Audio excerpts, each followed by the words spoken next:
Sa videong ito guys ay ibibigay natin ang magiging schedule ng laban bukas October 21, 2025 sa PBR Enforced Conference 2025. Saan magaganap, saan mapapanood o venue ay ating ibibigay din at syempre latest team standing sa kanila.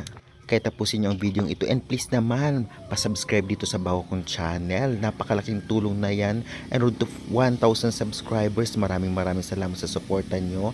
And syempre, ibe-bless na lang kayo ni Lord. Pasubscribe.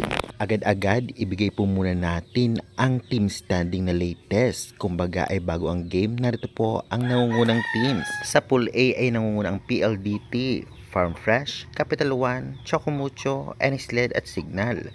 Sa Pool B nangunguna ang Creamline, Sauce Coffee, Petrogas, Akari, Cheritigo at Galleries. Mababago pa yan sa mga susunod na laban. Kaya syempre, paghahandaan niya ng ibang teams at para makabawi sila at tumaas sa rankings. Ngayon naman, syempre, wag na nating patagalin pa ang schedule ng mga ganap bukas. October 21, 2025, narito po. Una maghaharap nga ay ang Farm Fresh vs Capital One, 1:30 p.m. Susundan 4 p.m. Chocomucho Flying Titans vs NX-led Chameleons. At last game naman magaganap 6:30 p.m. Signal HD Spikers vs PLDT High Speed Hitters. Tiyak mapupuno ang venue sa Smart Araneta Coliseum dahil sa maglalaban-laban.